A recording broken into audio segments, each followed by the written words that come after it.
When a woman treats you like an option, she texts you when she's bored, not because she misses you. She remembers you when the one she wants forgets her. You're the one she uses for attention when her ego's low. You're the backup plan she knows will always say yes. She keeps you close enough to use, but far enough to never choose. She'll keep you guessing, while chasing someone else without hesitation. And if you ever call it out, she'll say you're overthinking it. But deep down, you feel it, the disrespect, the emotional distance. Now it's time to stop feeling it and start doing something about it. If you're serious about changing your story, comment, "I am the prize."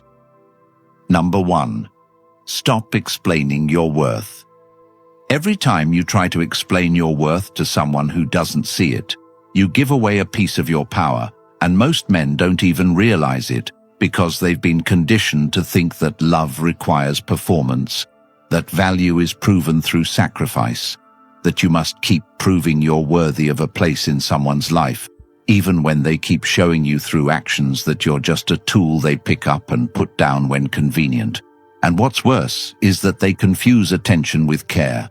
They think long replies mean love, and they believe that explaining their intentions will somehow open her eyes and make her treat him right.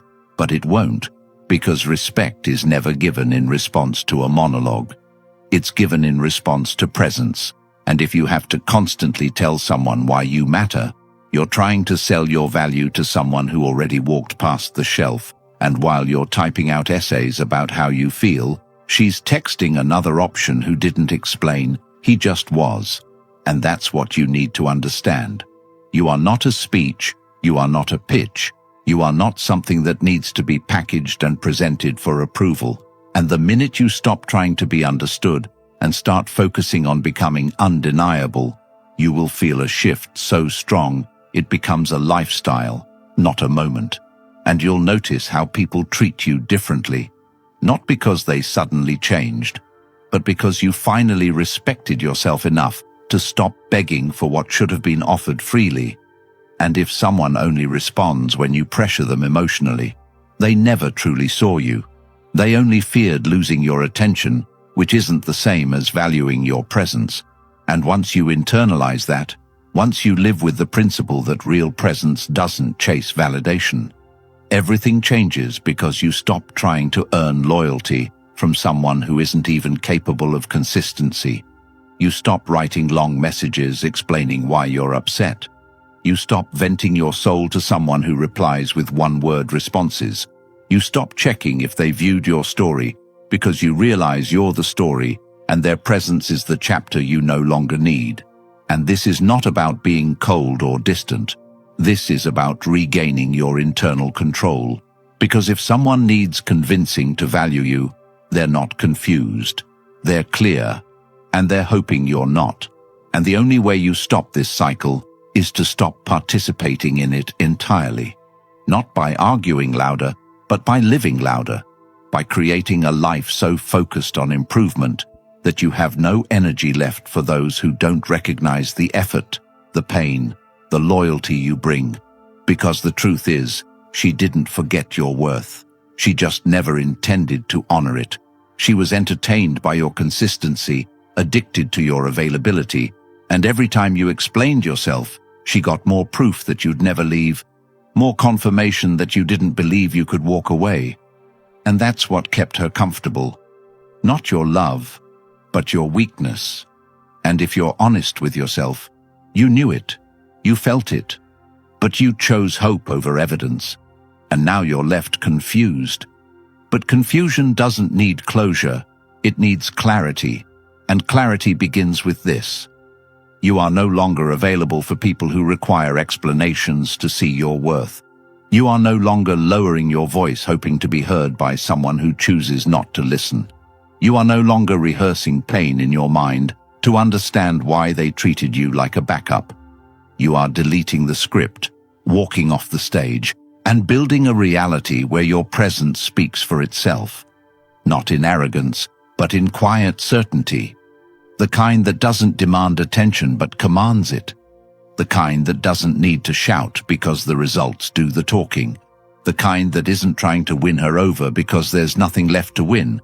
And the moment you fully stop explaining, she'll feel it, not because you said anything, but because the silence became too loud to ignore. And by the time she wonders what happened to the man who used to pour out his soul, you've already become the man who no longer needs to, not because you've changed who you are, but because you finally remembered what you've always been: enough, valuable, worthy, without needing permission or approval. And now it's her turn to explain what she lost, but you won't be listening anymore. And if you're ready to stop explaining and start evolving, the Stoic relationship blueprint was written for you. A deep, timeless guide packed with the principles you were never taught, but always needed. It's more than a book. It's a mindset reset, a path to clarity, power, and emotional control. And now it's available as an audiobook too, so you can start transforming your life while walking, running, even driving. No distractions, no more delays. You'll own it forever, with lifetime access to the knowledge that makes you untouchable to the games you once fell for. The link is in the comments. Number 2. Set boundaries and stick to them. Most people say they have boundaries, but what they really have are suggestions, temporary limits. They abandon the moment someone attractive disrespects them. And that's the reason so many are treated like options, because their boundaries don't exist when it counts the most. And what's worse is that the moment someone shows interest, they lower the bar just to feel wanted, and they confuse being wanted with being valued. But the truth is, the more you bend your boundaries to accommodate someone else's chaos, the more you lose your identity, and you begin to tolerate behaviors you swore you'd never accept, like being talked down to, ghosted, disrespected in public, made to wait hours for a response, treated like a spare part instead of a priority. And you keep saying to yourself, just this once, thinking they'll see your patience as strength, but all they see is that you don't take yourself seriously. And the moment they sense you won't enforce your limits, they start testing you like a game. They know they can keep playing without consequence. And that's not because they're evil. It's because you gave them permission to try. And every time they disrespect you and you stay, you reinforce the idea that their behavior is acceptable. And this is where most people get it wrong. They think setting boundaries means being angry, shouting, demanding change. But boundaries are not about raising your voice. They're about raising your standards and sticking to them without warning. Because a boundary you have to beg someone to respect is a fantasy, not a standard. And here's the truth. If they cross the line once, and you allow it, they'll cross it again. But this time they won't apologize, because you already taught them that apologies are optional, and presence is guaranteed. And the deeper truth is that you're afraid of enforcing your boundaries not because you're weak, but because you fear the outcome of losing them. You think that if you stand firm, they'll walk away. And yes, they might, but what's worse than someone leaving after you draw the line is someone staying and dragging you further into disrespect every day while you tell yourself it's getting better. And if you're being honest, you've seen the signs. You've felt the dismissiveness, the eye rolls, the coldness in their tone, the way they flirt with others in front of you, the way they act single when you're not around, the way they treat your affection like a nuisance instead of a gift. And still you hold on, not because it's love, but because you're scared to start over, and because a part of you believes this is the best it gets. And that's the part that must die for the real you to live. The version of you that no longer tolerates emotional crumbs and believes that love doesn't require the constant sacrifice of self-respect. And to become that version, you have to stick to your boundaries like they are laws, not preferences. And that means when someone disrespects your time, you remove your time. When someone mocks your needs, you remove your presence. When someone gives you half effort, you don't ask for more.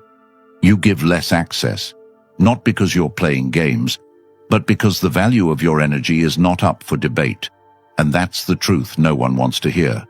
That you teach people how to treat you by what you tolerate, not by what you say. And if your actions don't match your words, Your words mean nothing, and if you say, "I won't tolerate disrespect," but still answer calls from people who disrespected you last week, then your standard is fake, and people will treat you accordingly, because the ones who truly value you won't even come close to testing your boundaries. They'll recognize them and rise to meet them, but the ones who don't, they'll push, they'll manipulate, they'll guilt trip, they'll pretend to change until they're comfortable again, and then they'll go back to who they always were, and that's where your boundary must become a door, one they walk through once and don't get a second chance if they slam it behind them. And yes, it will be hard at first. You'll doubt yourself. You'll want to explain why you're pulling back, but you don't owe anyone an explanation for protecting your peace. You don't need to justify your standards to someone who keeps proving they don't meet them.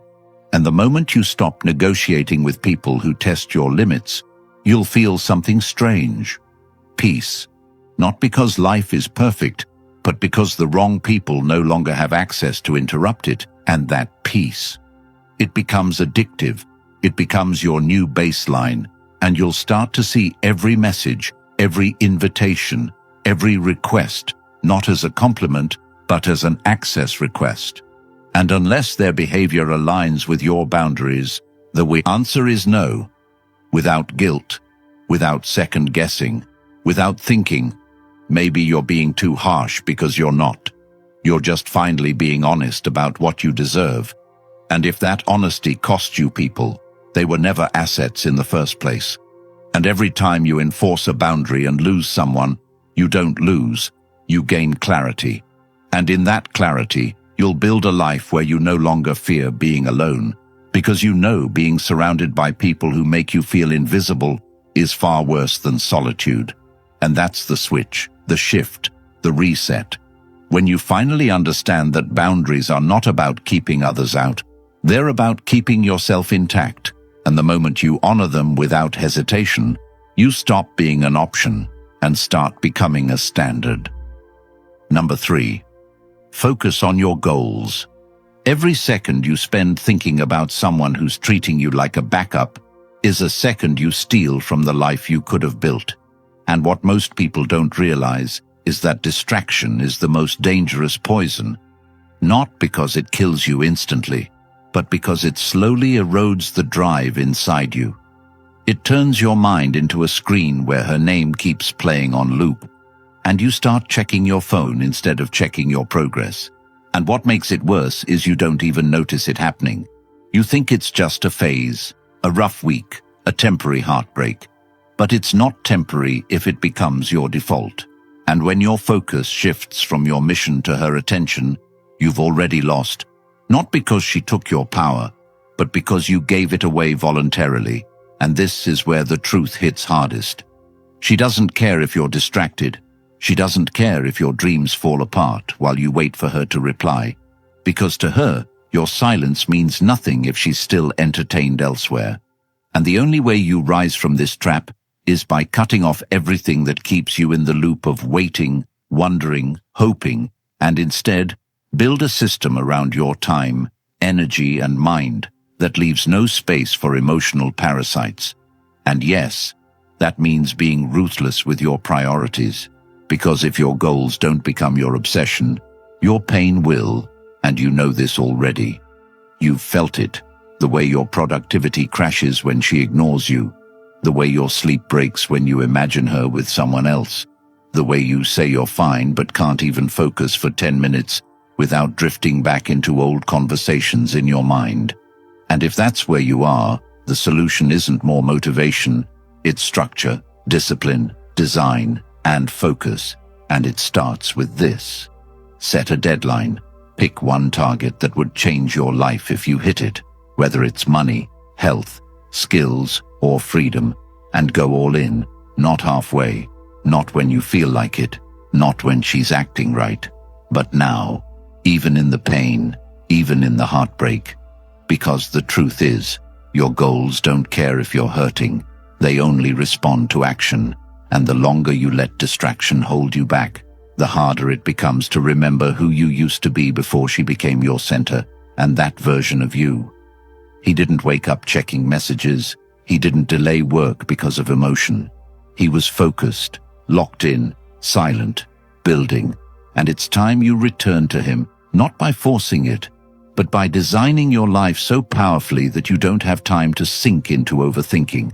And that means waking up early, training hard, eliminating digital noise, feeding your mind with direction, and being so locked into your journey that even when she tries to crawl back into your mind, you don't even notice because your reality has outgrown your past.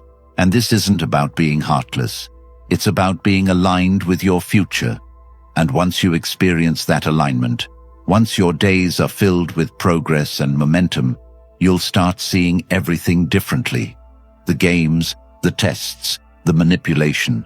And they won't affect you, not because you're numb, but because you've elevated, and elevation changes perspective. So stop asking if she sees your worth, and start becoming the person whose success makes that question irrelevant. And yes, there will be moments where you'll feel like reaching out, like checking her page, like replying to that message. But in those moments, remind yourself what's at stake. Not just pride, but potential. Because every time you chase temporary comfort, you sacrifice long-term power. And one of the most painful truths is this: the people who distracted you during your struggle will never clap when you succeed. So don't wait for their support. Earn your own respect by showing up every day, whether they notice or not. And the more you show up, the less you care who doesn't. Because confidence isn't built by being liked. It's built by being consistent. And if your identity is still tied to whether or not she texts back, you're giving someone else the pen to write your story. And it's time to take it back. Not just to feel better, but to build better. To rebuild the man who's too focused to chase, too busy to beg, too grounded to fall into emotional traps. And that version of you, he's already inside. You just need to shut out the noise long enough to hear him. And that silence begins when you stop needing approval and start needing achievement. When you stop needing her and start needing purpose. When you stop explaining how hurt you are and start proving how powerful you can be after pain. And from this moment forward, you choose goals over games, peace over patterns, clarity over confusion, and you don't ask permission to rise. You just rise one step at a time until the life you're building is so powerful it speaks louder than any explanation ever could. Number 4. Choose growth over closure. Closure is the trap that keeps you checking your phone long after the disrespect ended. It's the lie you repeat to yourself when you're scared to face the truth. It's the excuse you use to stay emotionally attached to someone who already replaced you, and you don't even notice it at first because it wears the costume of logic. You tell yourself you just need to understand, just need to hear her say sorry, just need that one final conversation to make peace. But what you're really doing is giving your power away to someone who already showed you who they are. And here's the hard truth. People don't forget how to treat you. They treat you the way they want to. And when someone consistently treats you like an afterthought, like a placeholder, like a temporary fix for their boredom, you don't need more words. You need distance. And growth begins the moment you realize that the apology will never heal what their behavior destroyed, that the reasons they give won't undo the nights you waited, the texts they ignored, the effort you wasted trying to fix something they broke without remorse. And it hurts, I know, because part of you believed that if they could just explain, it would all make sense. But betrayal doesn't need explanation. It needs elevation. And elevation starts when you stop chasing clarity from people who made your life confusing on purpose. Because someone who lies to your face, hides their phone, gives you mixed signals, then blames you for overreacting is not confused. They're calculated. And when you keep opening that door waiting for a better answer, you keep stepping into the same pain that already proved it doesn't change. And this is where most people stay stuck, trapped in analysis, dissecting every word, every text, every silence, hoping that if they just figure it out, they'll finally get peace. But peace doesn't come from decoding her decisions. It comes from making your own. And the only decision that leads to freedom is choosing growth over closure. Because growth is forward and closure is a loop. And every time you wait for closure, what you're really doing is hoping she'll validate the pain she caused. But people who cause pain without care do not offer healing. They offer more delay, and you don't need that. What you need is to break the pattern by becoming unavailable to the person who made you question your value in the first place. And that starts by stopping the chase, not just physically, but mentally, emotionally, spiritually. Stop replaying the memories. Stop fantasizing about her realizing your worth. Stop imagining scenarios where she changes and begs to come back. Because that's not healing. That's hope dressed in fantasy, and it's killing your progress. And you know it, because while you're stuck in the loop of closure, she's out there living, posting, laughing, moving on like you never mattered. And that's the wake-up call. Not to become bitter, but to become better, sharper, focused, untouchable. Not because you're pretending it didn't hurt, but because you've decided the pain is now your fuel, not your anchor. And when you fully commit to growth, you begin to see everything differently. You stop blaming yourself. You stop chasing conversations. You stop needing anything from someone who had everything and still chose to act like you were disposable. And you start rebuilding yourself piece by piece, habit by habit, day by day, without shortcuts, without waiting for her to notice. Because real growth is silent. It's done when no one claps. And it's the kind that turns you into someone who no longer fits in the version of life where she was the center.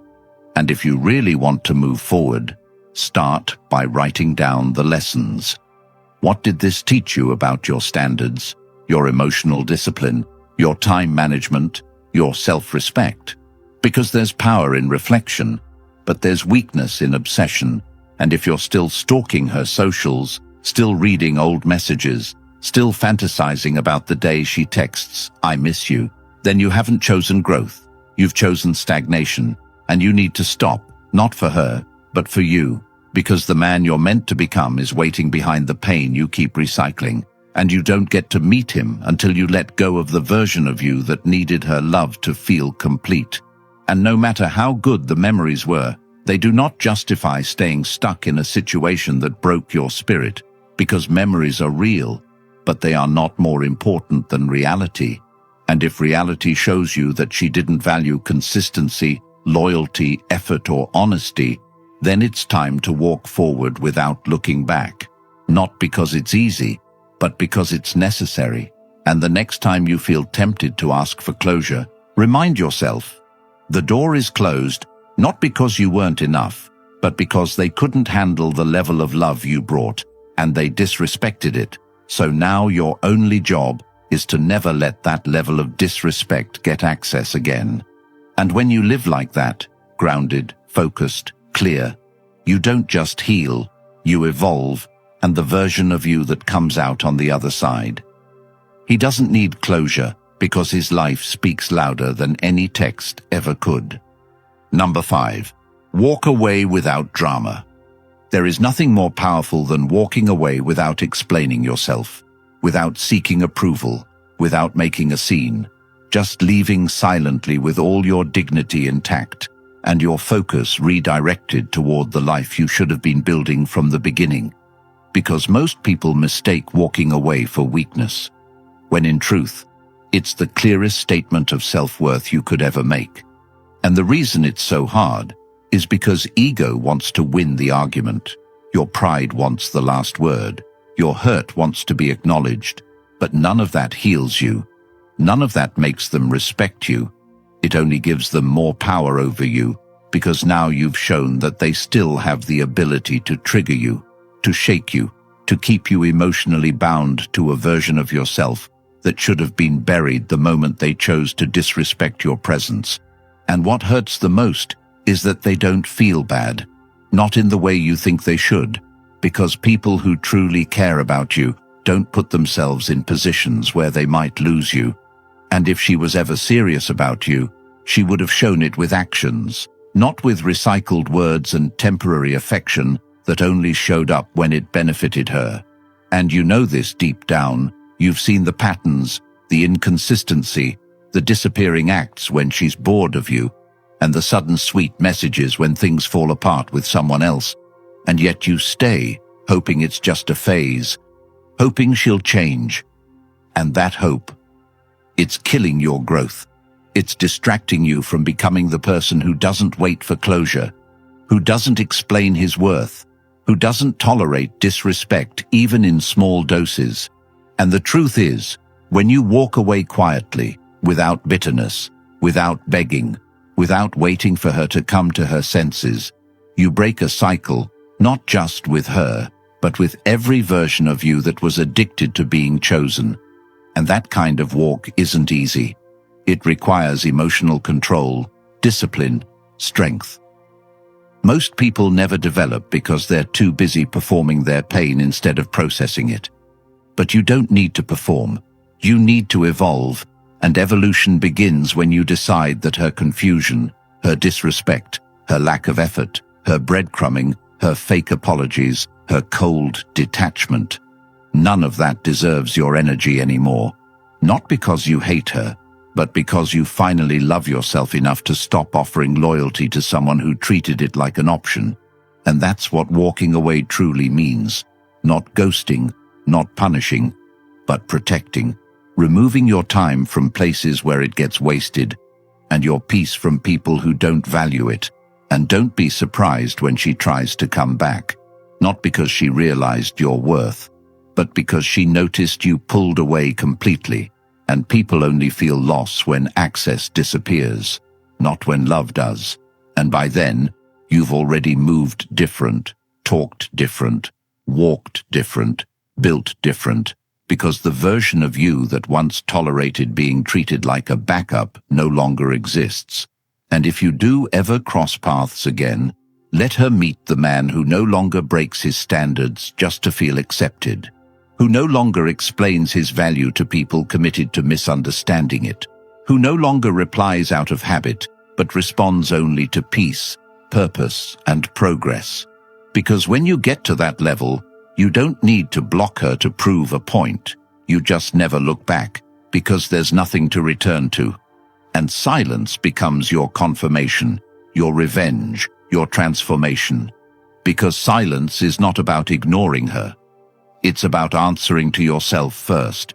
And from now on, every time someone shows you their priorities and you're not on the list, you exit the conversation without warning. Every time someone plays with your time, you take it back without guilt.